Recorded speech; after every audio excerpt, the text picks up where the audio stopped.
You still start with the head? I almost always start with the head because I didn't today. I just thought I'd get into your feet because we did it yesterday. But starting with the head is just, it helps the mind relax. If you get, well, you can just see as soon as I got into your toe, it was just, I was hitting your overwhelming, you know? So to avoid that reaction of it's overwhelming, I can relax the conscious mind and get you into a more deeper, because when your mind is like moving around and a lot of thoughts and stuff, it's not as good as when you're deep breathing. So, but a lot of people find it difficult to deep breathe if their mind is active, you know? So a head massage has one of the benefits of just trying to calm that chattering mind, you know, if we want to call it that, you know? And then just getting a person deep breathing into their belly, into their heart.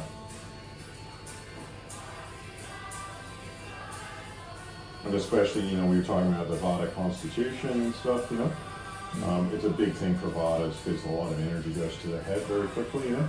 Yeah. And then if the head is what I call filled with energy, you know, whether it be the Vata element or whatever, which it feels like it is with you because there's just so much tension through here, then it's kind of like it doesn't, what I'm stirring up in the feet, instead of actually coming out, you know, through your belly and your head, it just gets jammed like a big traffic jam of shit to move, you know? And then it's impossible because you're just like feeling like it's too much, you know? And that's the same with everybody. So just take a deep breath right into your belly.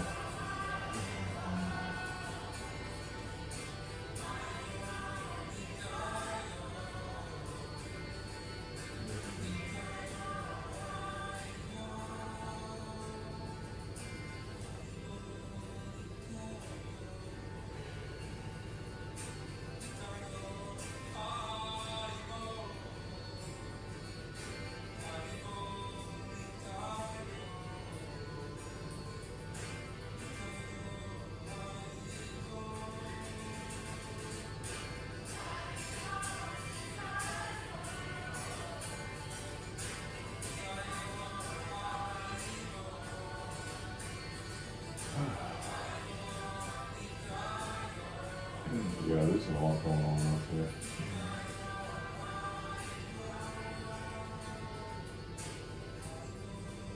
Pressure okay? Yeah.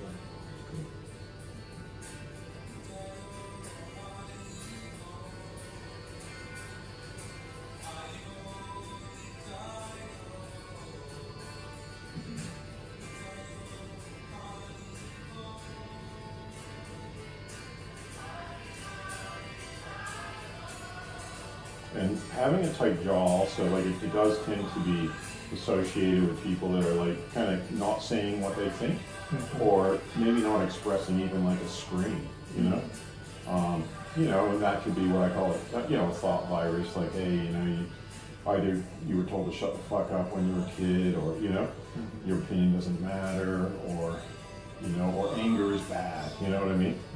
Whereas to me, the healthy use of anger sometimes is to create boundaries, you know? And be able to tell people to fuck off when they need to, you know? So I'm not sure your exact, you know, situation, but I can just feel so much tightness right in there, you know?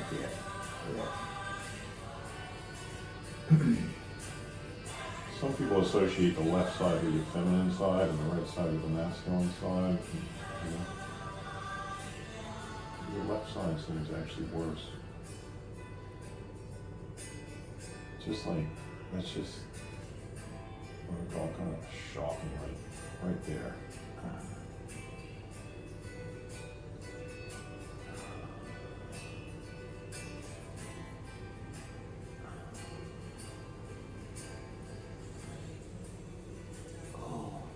Yeah, I don't want to overwork it.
Yeah, this music is so nice.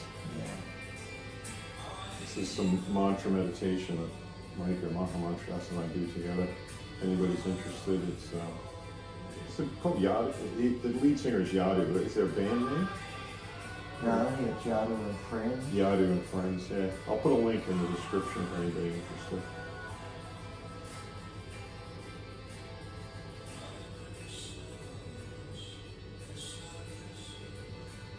It's spiritual sounds.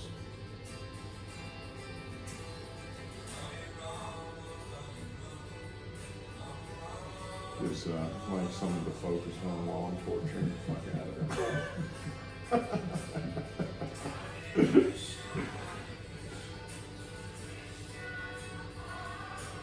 There's a saying in the Vedas, Aham Brahmasmi, I am spirit, not matter.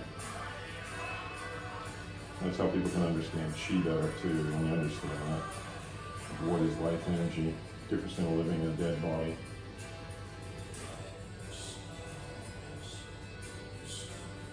I always say, well, first of all, dead bodies don't pay, but if you massage a dead body, rigor mortis sets in. There's no actual softening that you can do, which is interesting. So it's one of the characteristics of having life in a body that we can get that softness. That's the whole basis of most ancient forms of massage, whether it be Chinese, Japanese, Thai, a lot is moving the life force through these channels, whether they be called meridians or send lines or subos or, well, subos are pressure point, but nadis, Ayurveda. They all describe the ancient channels that life force moved through. It's kind of like the equivalent of blood vessels, but on a more subtle level. Ayurveda talks about the levels of being of a human being, or the not levels, but I don't know what you call it. Earth, water, fire, air, ether, mind, intelligence, false ego, and ego being the real self. So massage, first of all, we work on the earth, and that can be the skeleton, that can be some of the muscles. The muscles kind of start to merge into the water element because they've got the blood, which is the water element as well as sweat and everything.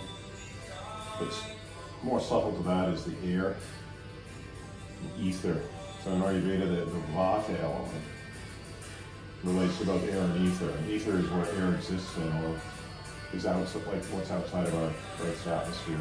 It's not quite the same. The Ayurvedic interpretation of ether is not exactly the same as modern science's view of it, but it's a subtle substance, more subtle than air.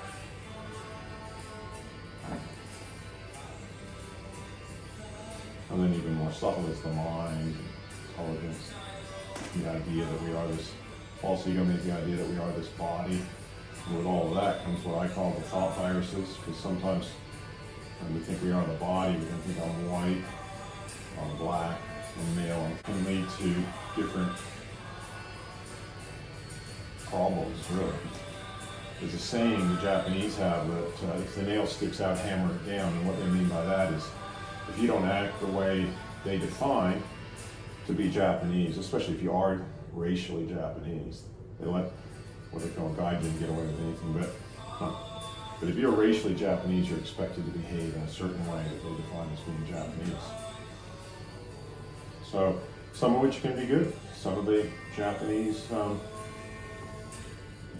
attitudes can be full of respect, and I have a lot of respect for Japanese culture, but sometimes they can also be very dangerous, like World War II, where it's like people had to follow what they were told and not question. And that can be like a thought virus. The same in Australia, same in America. I'm familiar with Australian culture, my father being a 6th generation Australian, so there's a lot of stuff I see as thought viruses in Australia. Men don't cry. Sometimes it's women shouldn't be angry, but then they get passive aggressive. So a lot of things, instead of a person just being true to their heart. The heart in Ayurveda is where the soul sits, the Atma. And it's where our conscience is. And we can decide what's right, what's wrong.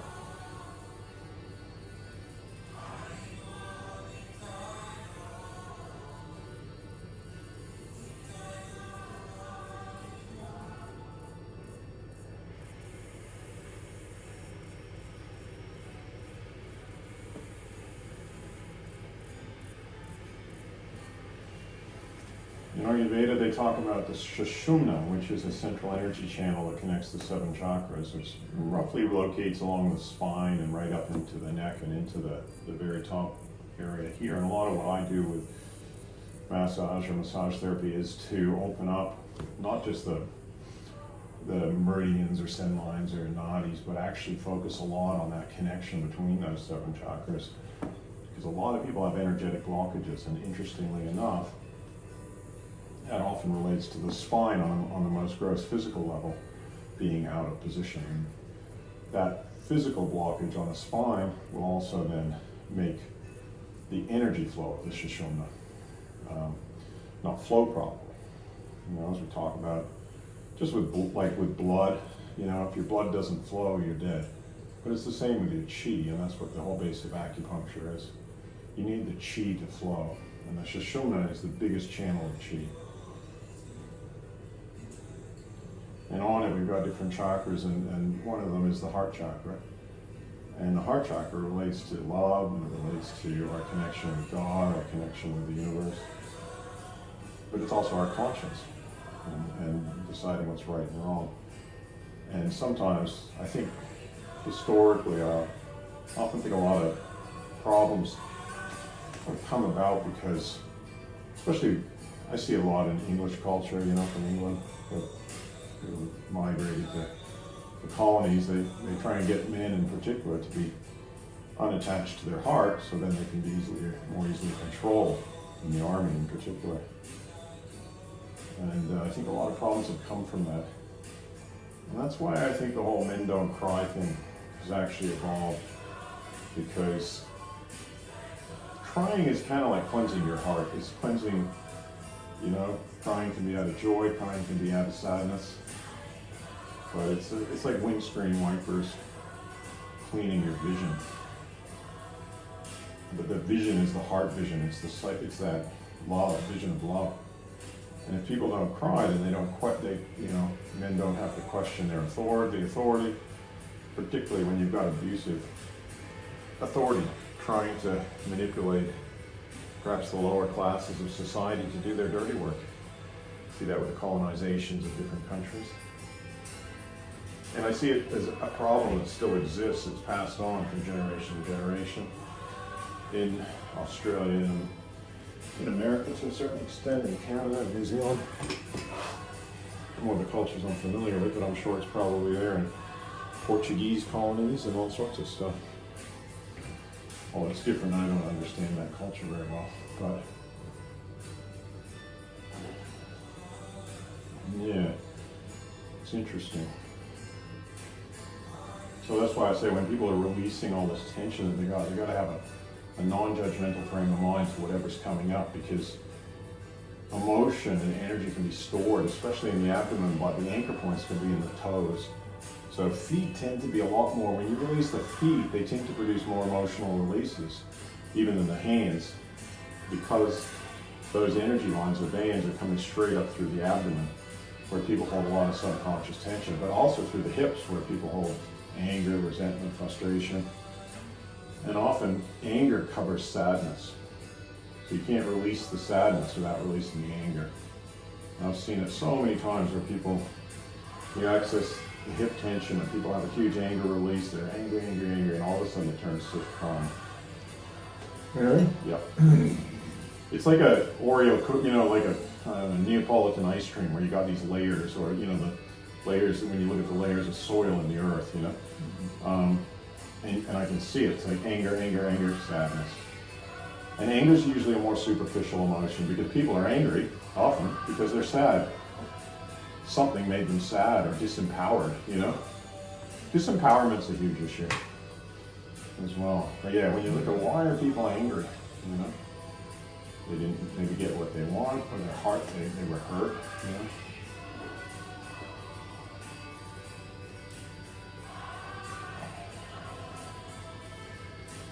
So in traditional Anglo-Saxon culture, people were just taught to, or men in particular, were just taught to get drunk, it might be other drugs, it might be pharmaceuticals, anti-anxiety, antidepressant, but alcohol's the big one. And then men got, is it 4 point, I think Australia, I don't know what New Zealand is, but Australia, I think New Zealand's higher. I think New Zealand might have 5 times the rate of male suicide than female, and Australia is 4.6. So that's significant because it's not biological, because it's actually from different countries. Sometimes the rate of male and female suicide is the same. So it's cultural. And I believe that's why, because men aren't able to actually be vulnerable and to feel their heart energy, and to be empowered to go, hey, men are actually taught to be disempowered from the time they're in school. Don't listen to your heart. And if you do, you're a wimp, or you're gay, or you're this or you're that. Some form of derogatory kind of judgment on a person for being sensitive or vulnerable or open to their heart. They're taught to close that thing. Be a man. But their definition of manhood is a particular one. And it's a one that can be psychologically controlled. Whereas other cultures, like I like living in Hawaii because of the Polynesian idea of manhood. They can be very strong and powerful, but they can be very open-hearted and loving. And I thought that was super cool.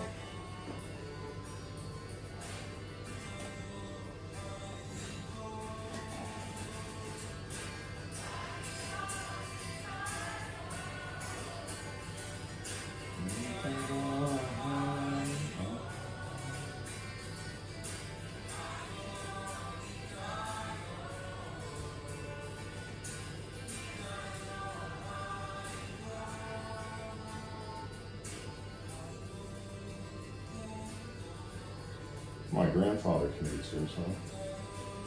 Yeah. He's Australian.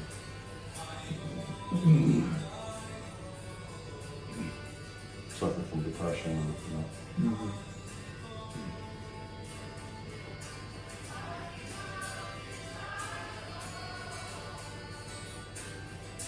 There's no facilities really to help people like that, you know what I mean? You're supposed to just hide behind this front, this idea of what society, especially, country Australia, tells you what it is to be a man, I mean, you and I were having that conversation even about racism still out in the country, It's like, how stupid is racism? But, there's that whole idea, a very select definition of what it means, and having feelings and vulnerability. But also even going against sometimes conventional ideas or something, They don't want people to be in touch with their heart, because I always think, when the British Army was invading and calling you kill, regardless of what your heart thinks, And you saw that in Vietnam. I watched this program about winter soldiers. These 18-year-old guys going to Vietnam thinking they were doing the right thing and killing all these people, and then they have a form of PTSD that's kind of moral. They suddenly had to question, it's like, wait a minute. Sure, I thought fighting for my country was right, but killing innocent people, that goes against my heart, So they were really fucked up. Sad.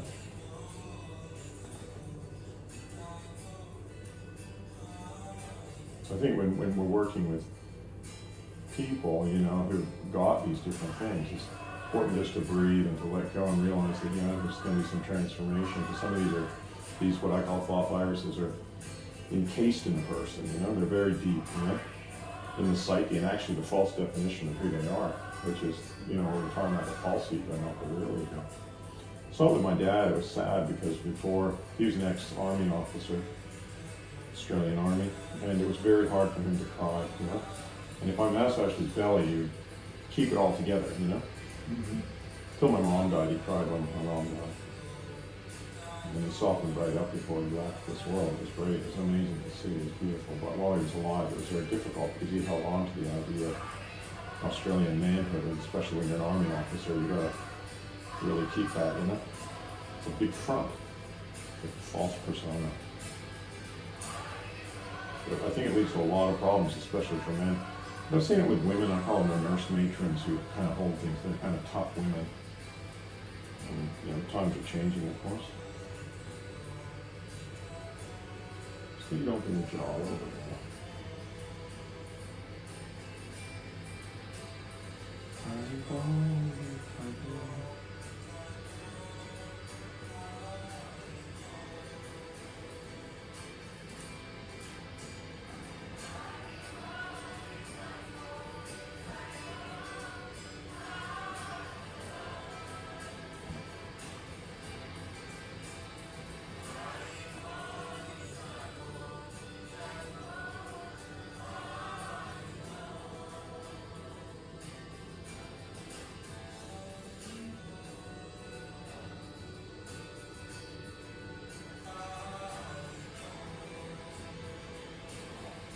Yeah, it's like a totally fucked up part of your jaw there. Mm-hmm.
Hi, sweetheart.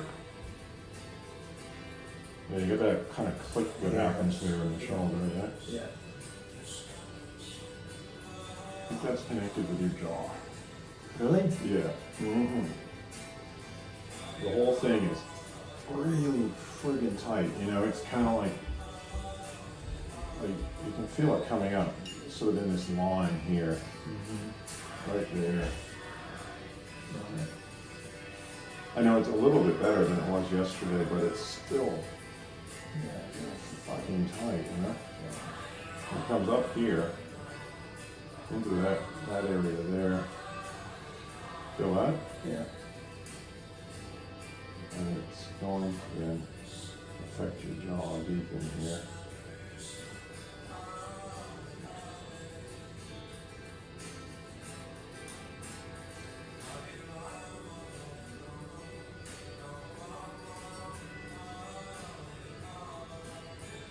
Yeah, it's just like, I just don't want to go too hard because I know how painful it is. I had a tight jaw. Am I okay within your thresholds? Yeah.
yeah, because you were saying too, you have the jaw, the thing, not that you can talk right now, but.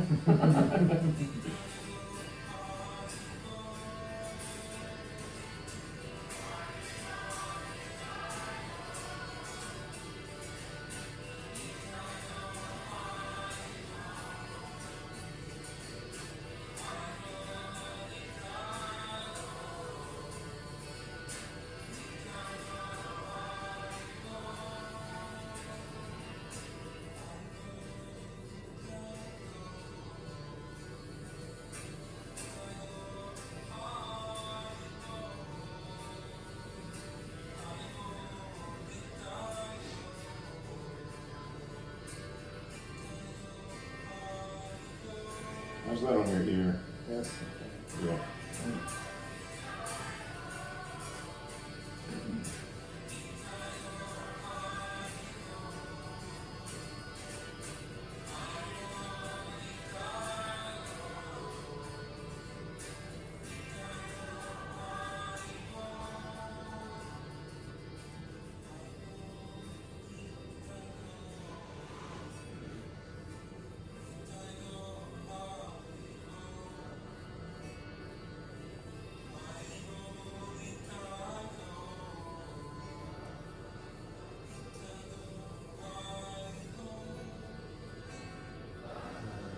It's good, it's letting go of it.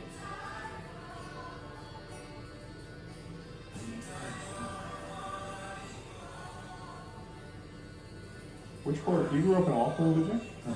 Which part of Auckland? Not sure. Okay, yeah. I used to teach in Browns Bay. Yeah. It's lovely.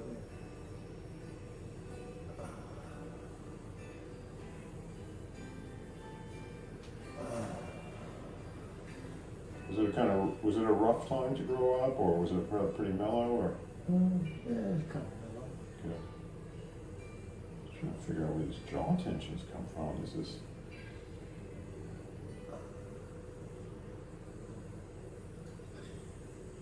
Do you feel like you're a person that expresses themselves like freely, or? No idea. Anger management issues. Yeah, that's what I'm picking up there.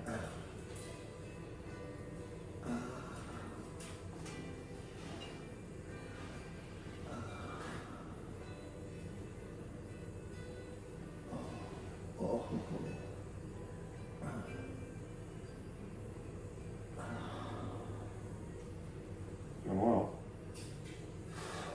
this feels like it's been fucking concretized for a few fucking decades or a while anyway.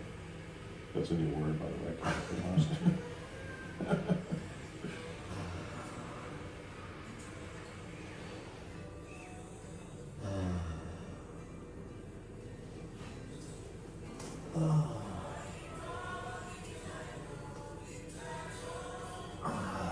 That's all I can do now.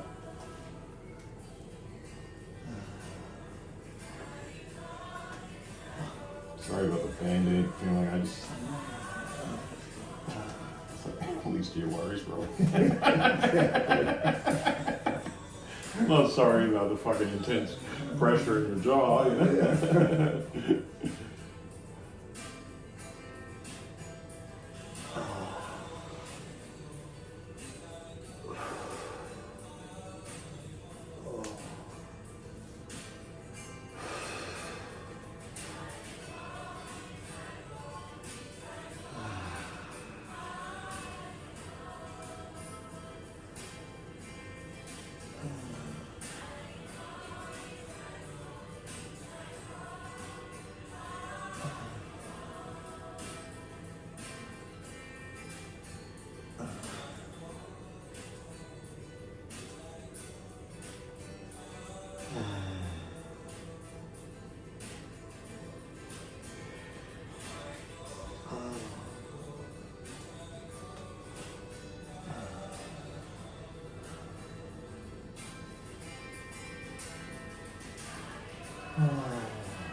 Well,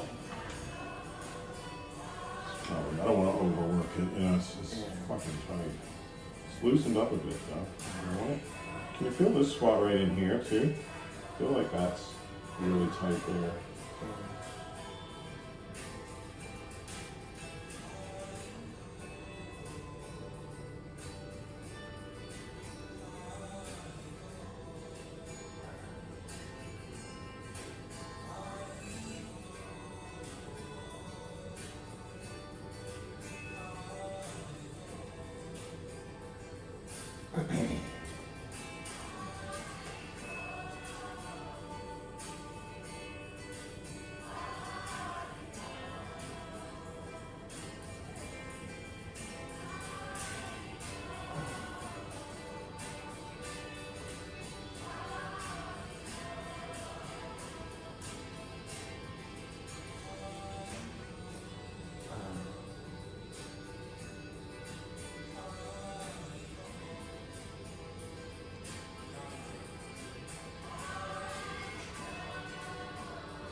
Yeah.